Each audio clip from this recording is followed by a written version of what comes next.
সত্য ঘটনার অবলম্বনে নির্মিত এই গল্পটি। ঝড় বৃষ্টির রাত, এর মধ্যে দিয়ে যাচ্ছিল এক সাধু বাবা। হঠাৎ একটা বাজ পড়তেই আকাশের যা অবস্থা, তাতে মনে হচ্ছে আজ আর বৃষ্টিটা থামবে না।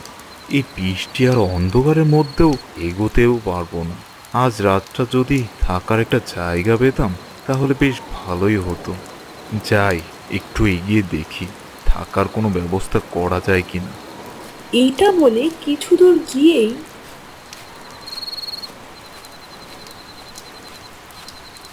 সে একটা বড় বাড়ি দেখতে পেল। বাড়িটার সামনে যেতেই দেখে তো জমিদার বাড়ি মনে হচ্ছে।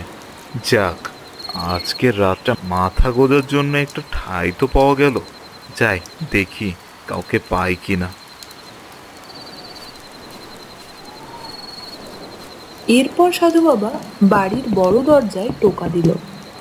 ভিতর থেকে একজন এসে দরজা খুলে আগে সাধু বাবা, আপনি যে আপনি কোথা থেকে এলেন?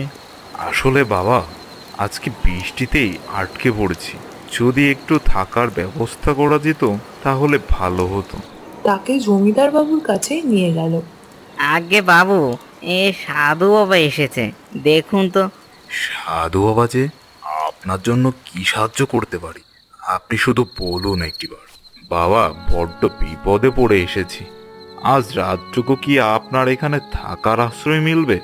সাধু বাবা, অবশ্যই মিলবে।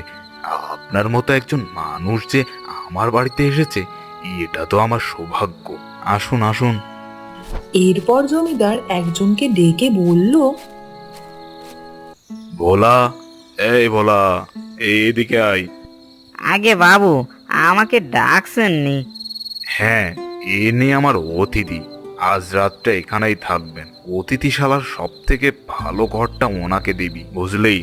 আর ওনার জন্য কোনো কষ্ট না হয় সেটা কিন্তু খেয়াল রাখবি।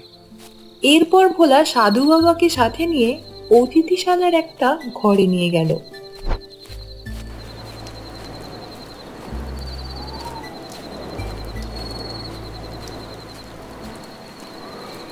আগে সাধু বাবা, আপনি এইখানে বিশ্রাম নিন আজকের রাতটুকু। আমি তাহলে আসি। গিয়ে দেখলো ঘরে আসবাব বলতে একটা তক্তপোষ, কিন্তু সেটাতে কোনো বিছানাপত্র নেই। আজ রাতটা পার হলেই সকাল সকাল বেরিয়ে পড়বো কাল। কিন্তু আমার এই ছোলাটা কোথায় রাখা যায়?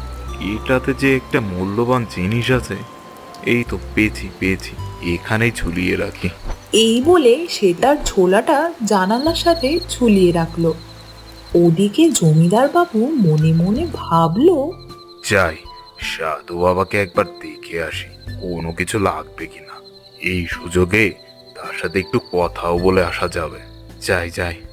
এইসব ভাবতে ভাবতে সে সাধুর ঘরে এলো।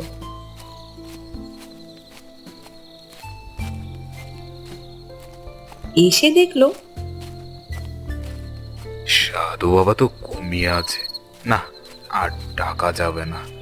তাই আর তাকে না ডেকে ফিরে যাচ্ছিল জমিদার বাবু। কিন্তু হঠাৎ তার চোখ পড়ল সাধুর ঝোলার দিকে। সেটা দিয়ে কিসের যেন একটা আলো দেখা যাচ্ছিল।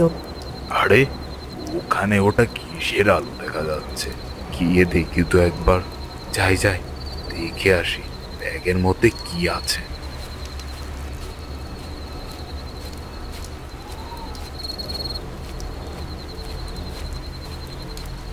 এরপর জমিদার বাবু দেখলো ঝোলাটার মধ্যে একটা পাথর। এ কি?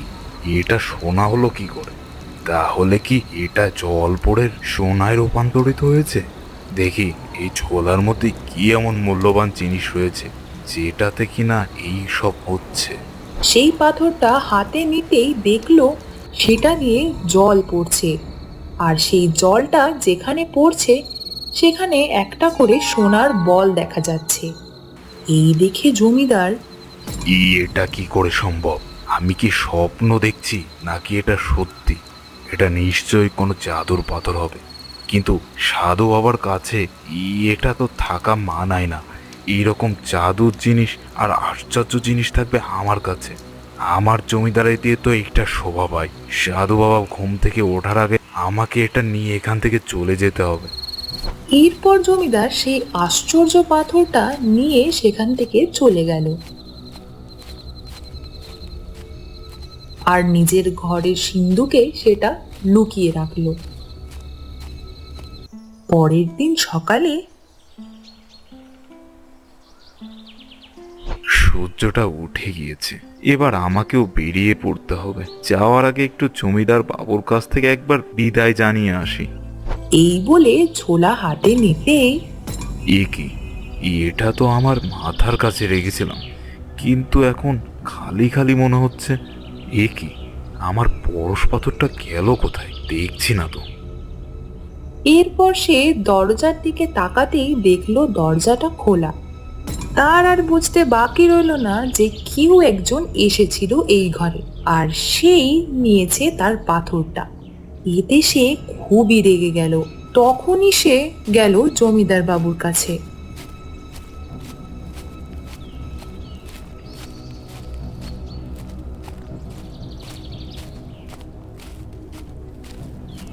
এবং আগের রাতের সব কিছু খুলে বলল। কিন্তু সবটা শুনে জমিদার বাবু বলল, এ কি বলছেন সাধু বাবা? জমিদার বাড়ি থেকে আপনার জিনিস চুরি হয়েছে? এটা তো অসম্ভব, নিশ্চয়ই আপনার কোথাও ভুল হচ্ছে। এটা শুনে সাধু বাবা আরো রেগে গেলেন আর বললেন, আমি নিশ্চিত এই পাথরটা এই বাড়িরই কারোর কাছে আছে। আমি যদি এক্ষুনি সেটা ফেরত না পাই, তবে আমি বলে যাচ্ছি এই জমিদার বংশের কেউ আর বাঁচবে না, নির্বংশ হয়ে যাবে এই জমিদার বংশ। এরপর সে তখনই জমিদার বাড়ি থেকে বেরিয়ে যায়। কিন্তু তার বলা কথা শুনে জমিদার বাবুরও মুখে হাত। মনে মনে সে ভাবল, আমি লোভ করতে যে কি কোনো ভুল করে ফেললাম? সাধু বাবার কথা যদি সত্যি হয় তবে তো। কেটে গেল বেশ কিছুদিন। এরপর একদিন জমিদার বাবু তার স্ত্রীকে ডেকে বলল, আপনি এখন কোথায় যাবেন? গিন্নি, বুঝলে, আমাকে বাণিজ্যের কাজে বেশ কিছুদিনের জন্য বাইরে যেতে হবে। আপনার কি এখন না গেলেই নয়? সেই সাধু বাবার কথাটা আপনি ভুলে গেলেন? সবই তো মনে আছে গিন্নি, কিন্তু এখন এভাবে আর কতদিন বসে থাকবো বলো? কিন্তু আপনার যদি কোনো বিপদ হয় তাহলে আমাদের কি হবে? আর এত বড় জমিদারি কে দেখবে? জমিদার মনে মনে ভাবলো। যে পাপ করেছি তার শাস্তি তো পেতেই হবে আমাকে। এরপর জমিদার বলল, এত চিন্তা করো না গিন্নি, আমি আমার পোষা কবুতরটাকে আমার সাথে করে নিয়ে যাব। আমার যদি কোনো বিপদ হয় তাহলে আমি ওকে ছেড়ে দেব, ও আবার ফিরে আসবে এই বাড়িতে। তাহলেই বুঝে নিও যে সেই সাধু বাবার কথাটা সত্য হয়েছে। কিন্তু তবুও জমিদার গিন্নি কিছুতেই জমিদার বাবুকে যেতে দিতে রাজি নয়। এরপর তাকে অনেক বুঝিয়ে জমিদার বাবু একদিন যাত্রা শুরু করলো।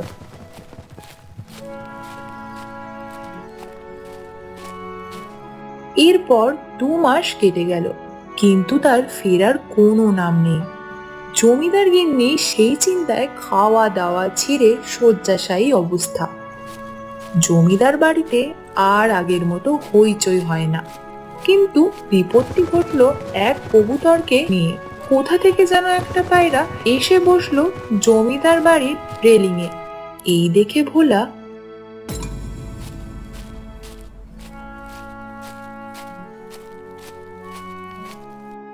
গিন্নিমা, ও গিন্নিমা। জমিদার গিন্নি বিছানা থেকে উঠে বসলো আর বলল, কি রে ভোলা, কি হয়েছে? একখানা বিপদ হয়ে গিয়েছে গিন্নিমা। বিপদের কথা শুনে মুখ শুকিয়ে গেল গিন্নি মায়ের। সে বলল, বলিস কি, কি হয়েছে?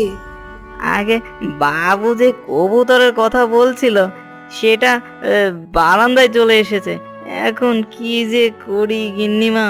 সারা বাড়িতে কান্নাকাটি শুরু হয়ে গেল এটা ভেবে যে জমিদার বাবু আর নেই।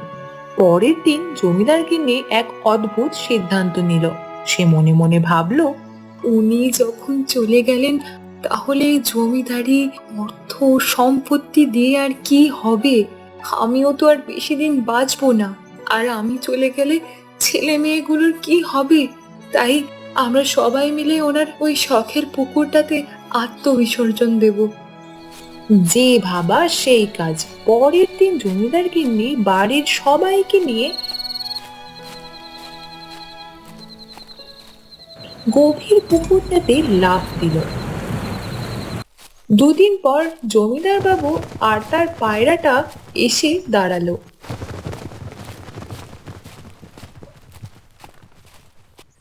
কতগুলো দিন পর আমি আমার বাড়িতে ফিরলাম, কিন্তু ব্যাপারটা কি, বাড়িটা এমন শান্ত মনে হচ্ছে কেন? আমি এতদিন পর ফিরলাম, কেউ তো এগিয়ে এলো না।